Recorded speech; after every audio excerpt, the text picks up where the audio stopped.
Assalamualaikum warahmatullahi wabarakatuh. Salam Diksi Mania dan teman-teman penggemar otomotif.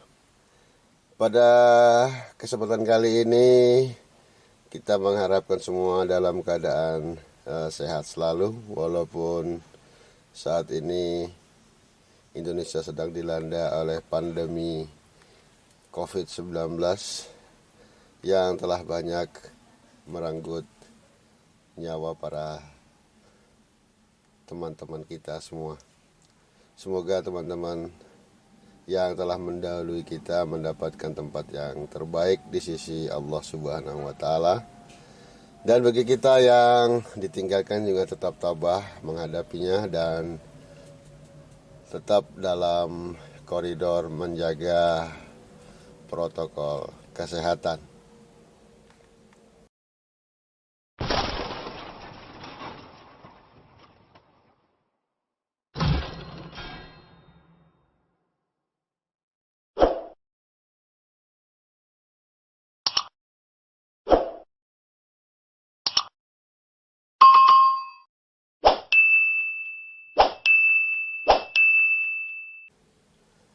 Oke Sobat Diksiman ya, pada kesempatan kali ini channel otomotif akan memberikan tips kepada teman-teman semua bagaimana menjaga mesin kita tidak terlalu panas ataupun overheat yang bisa terjadi lantaran suhu mesin kendaraan kita meningkat secara drastis yang diakibatkan oleh pembakaran dan tidak bisa didinginkan secara optimal. Nah, kalau dibiarkan maka bisa fatal akibatnya, yaitu di mana mesin kendaraan bisa mati total dan beresiko terburuk yang menimbulkan kerusakan komponen yang ada di dalam mesin kendaraan kita. Ya, seperti antara lain seperti piston yang terkunci ataupun macet yang membuat dinding silinder dan dinding piston menjadi baret-baret, klep menjadi bengkok akibat terjadinya pemoian yang panas cukup tinggi tadi, hingga silinder head yang melenting. Sebetulnya banyak hal yang telah dibahas oleh beberapa YouTuber tentang bagaimana akibat daripada overheat. Tetapi di channel ini kita akan membahasnya kembali ya, sebagai untuk mengingatkan kita bahwa kendaraan kita tidak boleh terlalu overheating. Nah, apa-apa saja yang harus kita perhatikan di dalam kita mengatasi ataupun mengurangi risiko dari kendaraan kita yang overheat? Baiklah, sama-sama mari kita bahas satu per satu. Nah, yang pertama adalah tutup radiator. Tutup radiator biasanya rusak karena usia pakai dan juga disebabkan oleh salah satu komponen bahan yang berupa kap atau tutup berbahan dasar karet yang kondisinya sudah getas karena terkena panas daripada air pendingin radiator. Nah, jika komponen ini tidak kita ganti dan tetap kita pertahankan ataupun kita ganti tidak sesuai dengan spesifikasinya, maka valve yang ada di kap radiator itu tidak akan berfungsi secara sempurna dan tidak akan terbuka akibat adanya tekanan radiator yang tinggi, sehingga suhu mesin akan tetap panas dan tidak terjadi sirkulasi. Nah, hal inilah menyebabkan engine overheat karena sirkulasi air pendingin tadi tidak bekerja secara maksimal. Nah, biasanya di sini kita akan melihat ada spesifikasinya, dia ada 0,9 dan 0,9 dia berarti kita harus menggantinya dengan 0,9. Jadi apabila di sini contoh sini 0,9, kita harus menggantinya dengan 0,9, jangan lebih dari 0,9, karena tekanan bar di dalam radiator tersadi yang akan membuka karet ini itu adalah sebesar 0,9. Jadi apabila ini lebih dari 0,9 sementara tekanan dari radiator adalah 0,9, maka katup tersebut tidak akan membuka sehingga tidak terjadi sirkulasi di tangki reservoir. Jadi itu yang pertama teman-teman, perlu diperhatikan apakah karet-karet tersebut sudah getas, kita harus segera ganti, dan apabila kita ganti kita harus sesuaikan dengan ukuran yang ada. Yang kedua adalah banyak kasus pada penggunaan cairan pendingin radiator itu menyebabkan radiator rentan dan tersumbat, terutama bagi teman-teman yang menggunakan air selain coolant. Tersumbatnya saluran radiator ini biasanya diakibatkan oleh penumpukan kerak ataupun kotoran pada kisi-kisi radiator.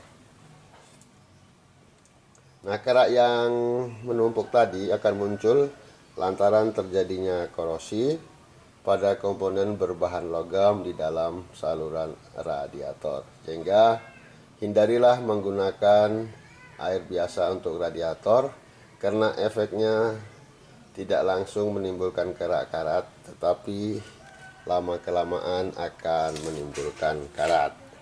Jadi banyak para teman-teman yang masih menggunakan air radiator non coolant ya, karena beberapa faktor, karena pengaruh teman atau karena tidak tahunya informasi yang akurat, sehingga lebih banyak menggunakan air radiator yang biasa, seperti ada yang menggunakan dengan air AC maupun menggunakan air suling yang mungkin secara kadar mineral rendah, tetapi untuk titik didihnya tetap saja dia 100 derajat Celcius. Sementara untuk air coolant adalah air yang sudah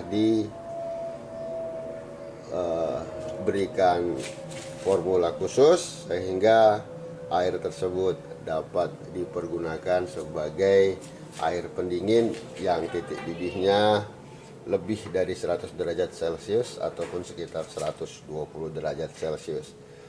Jadi begitulah teman-teman.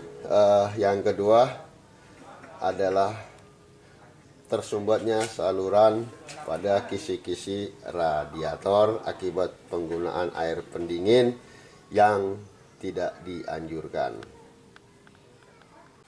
Nah, yang ketiga adalah terjadinya kebocoran pada radiator yang tidak teramati oleh kita. Kita perhatikan terutama di bagian atas tutup ini ataupun di kisi-kisinya radiator. Apabila kita lihat ada air, maka itu terjadi kebocoran. Nah, di sini kalau kita menggunakan coolant, maka ini coolant warna hijau, maka mengakibatkan terjadinya bocor, maka kita akan cepat langsung mendeteksinya. Nah, juga kita bisa perhatikan di bawah kolong, apabila ada air yang basah, apakah bocornya dari radiator, maka kita segera dapat mendeteksinya. Kalau kita memakai coolant, maka kita akan lihat bahwa air yang jatuh tadi, misalnya kita pakai coolant warna hijau, maka dia akan terdeteksi bahwa memang radiator kita ada bocor. Nah, itulah teman untuk yang nomor 3, deteksi dini pagi hari sebelum kita menghidupkan kendaraan. Kita cek benar-benar apakah ada radiator kita bocor akibat daripada kisi-kisi kita yang sudah mulai keropos. Itu yang ketiga. Jadi perlu diperhatikan penggunaan air radiator sebagai penanda bahwa adanya kebocoran di radiator kita. Nah, yang keempat adalah terjadinya putus fan belt, ataupun kalau kita tidak menggunakan fan belt atau sudah menggunakan visco, adalah lemahnya motor pada ekstra fan di kendaraan kita. Dan kebetulan kita masih menggunakan fan belt, jadi selalu perhatikan pagi hari apakah fan belt kita masih keadaan kondisinya bagus, apakah sudah retak-retak. Ya, bila kita sudah mengalami keretakan pada fan belt, sebaiknya segera diganti, karena apabila di tengah jalan putus, maka kipas yang ada di kendaraan kita tidak akan berputar sehingga radiator menjadi sangat panas. Dan apabila kita menggunakan visco, apabila motornya sudah lemah, segera diganti motornya ataupun perlu diservis ulang. Jadi perlu diperhatikan sebelum kita berangkat jauh. Untuk kendaraan yang masih menggunakan V-belt atau fan belt, perhatikan apakah ada retak-retak pada fan beltnya. Dan apabila ada keretakan, segera diganti sebelum terjadi hal-hal yang tidak kita inginkan. Nah, demikianlah yang keempat, teman-teman. Salah satu yang mengakibatkan panas radiator ataupun overheating, terutama pada saat kita berjalan, tiba-tiba panasnya terlalu tinggi. Ya, salah satu yang kita curigai adalah kemungkinan fan belt kita putus. Jadi ini perlu ada cadangan ataupun antisipasi awal sebelum terjadinya hal yang tidak diinginkan, terutama putusnya tali fan belt kendaraan kita. Yang kelima, sering terlambat ataupun telat kita dalam mengganti oli kendaraan. Nah, akibatnya adalah oli kendaraan yang berfungsi sebagai pelumas ataupun pendinginan bagi mesin, itu viscosity atau kekentalannya itu semakin lama akan semakin berkurang, dan apabila lama tidak diganti, biasanya juga akan terjadi penguapan karena efek daripada panasnya mesin kendaraan. Nah, apabila kita tidak rajin mengontrol kondisi oli kendaraan kita, maka oli tersebut bisa saja habis ataupun berkurang efek daripada pelumasannya terhadap mesin kendaraan, sehingga mengakibatkan mesin akan menjadi cepat panas karena gesekan kasar daripada metal-metal yang ada di dalam mesin tidak terlumurin oleh pelumas kendaraan sebagaimana mestinya. Nah, yang lebih parah lagi, apabila mesin sampai kosong olinya, maka mesin tidak dapat menyala karena komponen pada mesin kendaraan akan menempel satu dengan yang lainnya. Nah, itu yang paling bahaya. Jadi kita perlu cek terutama untuk kendaraan-kendaraan yang masih menggunakan oli mineral. Perhatikan sekali karena di situ jangka waktu pemakaiannya antara 3.500 hingga 5.000 km, dan kita harus perhatikan benar, segera ganti apabila memang layak, memang harus diganti. Jadi terlambatnya kita ganti oli juga akan mengakibatkan mesin menjadi overheating. Demikianlah tadi Sobat Diximania, 5 hal yang bisa menyebabkan kendaraan kita overheating seperti yang saya sampaikan di depan tadi. Dan kita tetap harus menjaga kesehatan kendaraan kita agar dapat kita pergunakan sewaktu-waktu tanpa adanya kendala.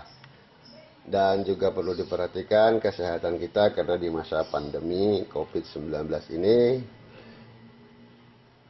jaga protokol kesehatan, jaga jarak, pakai masker, dan kurangin untuk kita beraktivitas di luar. Nah, semoga apa yang saya sampaikan ini bermanfaat bagi teman-teman semua.